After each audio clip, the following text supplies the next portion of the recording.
welcome to our episode of Super Reaction Bros. I'm Kristen. I'm Chris. And on today's episode, we're taking like the honest trailers for the 2022 Oscars. Now, the Oscars, as is recording, were last night, and they were fun. Some funny moments, some great award winners, and there was something else. What was it? Anyways, yeah, it was an entertaining show overall. But of course, we're not here to talk about that. The honest trailers is usually just here to crack on all the Best Picture nominations. Yeah, which, to be honest, the only thing I got from it was 2 years ago when they said they had to surgically remove Armie Hammer's dick from his pants for that one. All right, let's start the video for honest trailers, the Oscars 2022. So here we go.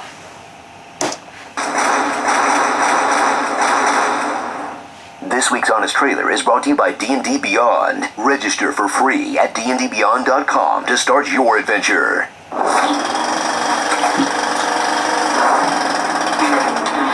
It's time once again. Oh God, I have to start with that. The award show that no one watches, honoring the films barely anyone has seen. But in a year where theaters were still shut down, there's have a chance you streamed one of these before switching over to Squid Game. So in case you need a primer, here are the honest trailers for this year's 10 Best Picture nominees.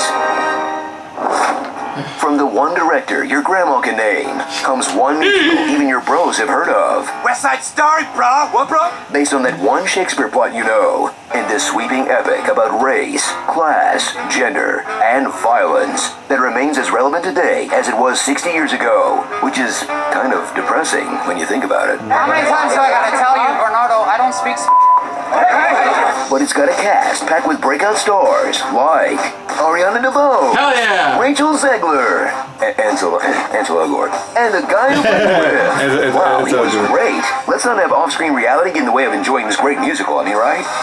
You have grown into rapists. Tonio and Juliet.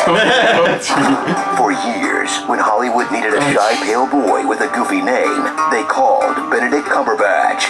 But when a shyer, paler, more goofily named actor arrives on his ranch, Benny will transform into the most grizzled cowpoke since Bronco Henry. Bronco Henry. You would not stop fucking talking. Watch things go from strange to weird in this psychosexual tug-of-war between uncle and nephew, full of nude dudes having fun, woods born, and balls being removed. Oh yeah, no. The shocking twist that sometimes the insecure homophobic bullies are actually gay themselves. Was this really a surprise though? I mean, I called this as soon as he fingered that flower. Bronco Henry himself taught me how to decode a metaphor. And that there, that's a butthole.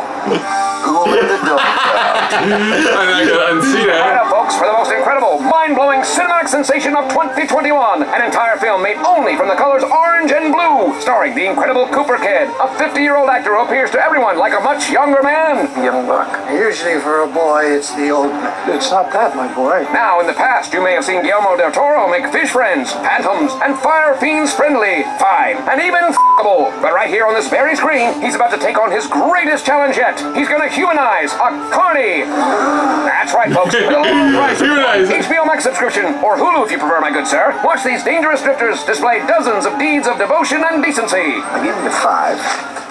Plus a nice hot meal. Steak and eggs only. And sleep there tonight. Stay out of the rain. You need to work? So maybe you can hawk for me. Would a steady job be of interest to you? Coffee and cakes? Dry place to sleep? Shop now and then? What do you say? So grab 2 bits and spin around in a circle for this landmark and on-screen hobo representation. Hey, tell my old epic voice man sent you. Exit through the grift up. From a bunch of Japanese people who know way more about Western literature and philosophy than you do. まともに人生を送っていればショーペンハウエルにだってドストエフスキーにだってなれたんだ Comes a film that's about the importance of social connection, the limits of human language, and perseverance Don't in skip. the face of unspeakable tragedy. But like, metaphorically, on screen it's mostly shots of a guy listening to a tape of his dead wife in the backseat of a Saab. このバカ者。ここの土地が君のものなら好きにすればいい。私はいらん。私、今すぐ出ていく。Life, am I right? Lots to think about. 真実というのはそれが It's a good film! It's a good film. It is. Don't scare me. It's a good film. It's a good film. Factor reverse his circumcision? Sob story. Sob story. Venus Williams was the #1 ranked tennis player in the world. Serena is one of the greatest of all time. But what was their dad like? Weird question, but okay, we'll roll with it. Richard Williams. He may talk like Mike Tyson. Nothing is impossible, but he sure doesn't fight like him.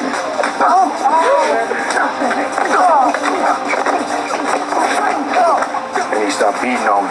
He knocked me down. His friends come over. They all start stomping on me, beating on me. Will Smith plays a man who would do anything to see his girl succeed, even if it meant selling the extra fabric from his shorts, as he treats his own daughters like lotto tickets and/or child soldiers. You gonna show them how dangerous you are? Yes, Daddy. Got to have a plan for every day, else what? No plan, you plan to fail. Girls, spell civilization.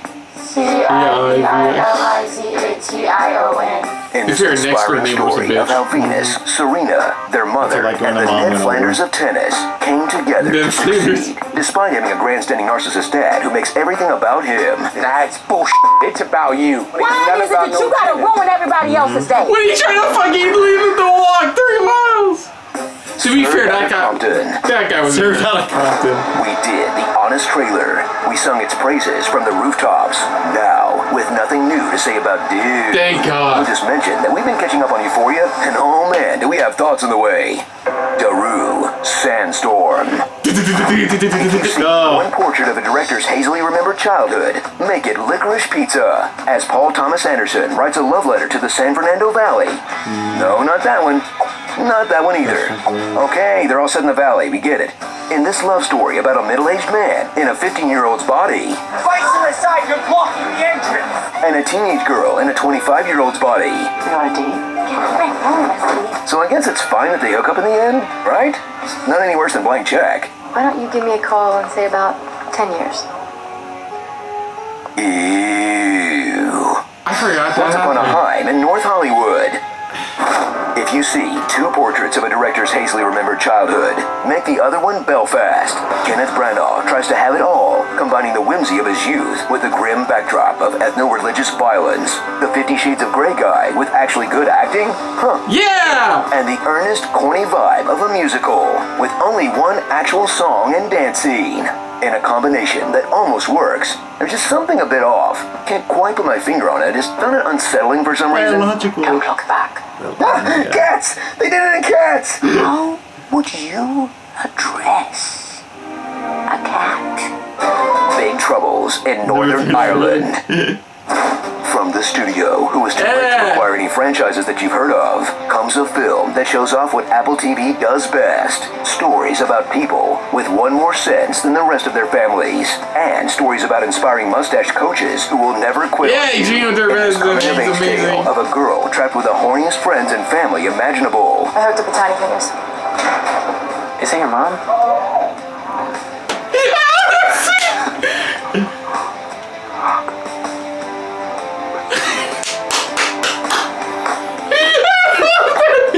That teaches us all an important lesson about the deaf community.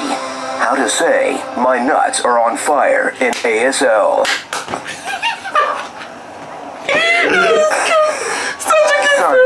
Seinfeld. Oh In a god. world where everyone is too distracted or lazy to do anything about the environment, one Netflix movie will reassure you it's only the dumb people's fault that things are bad.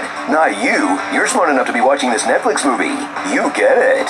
In a 2-hour metaphor for climate change that takes aim at everyone from daytime TV host There is a comment that it's a good thing. to pop stars You guys discovered a comet? I have a tattoo of a shooting star on my back. to the president's dumb kid. There are you, the working class, us, the cool rich.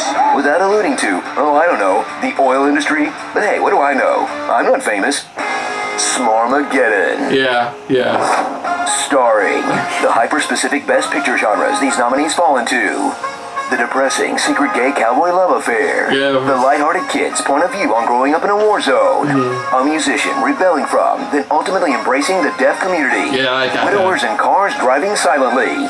Is abuse the price of being really good at something? Yeah, Whiplash. Paul Thomas Anderson films about very awkward relationships. Yeah. Remake of a musical about star-crossed lovers where the dude dies at the end. Star Wars. Movies starring Bradley Star Cooper, Wars! obvious prosthetic baby. And movies with such a ham-fisted, unsubtle message that we'll all be extremely embarrassed about it winning in 5 years, if not right now. The Oscars 2022. Was I wrong in my predictions? Why can't they just give all the Oscars to Spider-Man? Clearly that's the world's favorite. Hey, I picked Spider-Man to win. Right. I picked it for visual effects. Oh, they showed the punch. Beyond, The punch. Battle Boom. for Beyond. Subscribe to DDB's YouTube to join the battle. When your voice is this epic, you don't need an Oscar nomination, but an Emmy would be nice. I'm gonna make an offer he can't refuse. Catchphrase. Yeah, you don't get that reference yet. But I love that. Star Wars. That's it. That's all we got. I love Dune. We already did one on Dune. Go watch the Dune one. We've been catching me Euphoria. We'll be doing one next year. Oh, through Sandstorm. Yeah, it is. Licorice Pizza is awkward because they do, spoilers I guess, they do get together at the end, though he's still 16, she's only 25, and it's like 26 or however how long it is. And it's like, but 2 words. I forgot, what was the actor's name again? John Peters. John Peters. The best part about that movie. This entire thing. Bradley Cooper's John Peters' interpretation is just. Yeah, it's just beautiful, man. With Coda, yeah, I do agree with Coda that like they want. It's so hilarious how horny her parents are. It is an ongoing joke in the film. How horny even her brother, older brother, is as well. But honestly, at its core, it is a very heartfelt film. And I do get the Sound of Metal reference because back when I'm thinking, oh, last year was Sound of Metal, this year it was Coda. Good for the deaf community. And seriously, good for the deaf community because Coda won for Best Picture and Best Supporting Actor. Good job. But yeah, did you have any other takes from this? No, it's hilarious. Try to drive my car. Sob story. That was a good one. I know. I just want to say, just don't skip Drive My Car. No, it's a really good movie. I watched it. I got to watch it, and it is really a good, deep, emotional type of story. But it is worth it by the end of it. You know, you see what the message is overall. Yeah, but I hope you guys enjoyed the Oscars. So other than that, if you're new to the channel, you can hit the like button if you want to talk to us more about stuff like this. Comment down below if you want to share us around, share it around. And if you like us just a little bit more than anybody else when it comes to talking about honest trailers, hit the subscribe button down below. Hit the bell icon as well. What did you guys think of this honest trailers overall? Did you guys enjoy it? Did you have fun with any favorite bits and parts of it? Did any of your favorites win, or any favorites that lost that they should have won overall? Let us know in the comments down below. Put down our reaction overall to this honest trailers. But most importantly, we thank you for watching. And I know Oscars are already passed, but if you still want to check out our thoughts on some of the big Oscar films that were nominated And this our year, predictions. you can check out our predictions video right here on the channel. But until next time, though, I'm Kristen. I won. Woohoo! I'm Christopher. And this has been a very Darude Sandstorm-filled episode of SRB. See ya. Later. Hey guys, thanks for watching. If you want to check out any of our previous reactions, As well as one of our other SRB shows. check out one of the playlists down below. And if you want to check us out in the social universe, You can find us on Twitter and Stardust, at Super React Bros. as well as on Facebook. At Super Reaction Bros.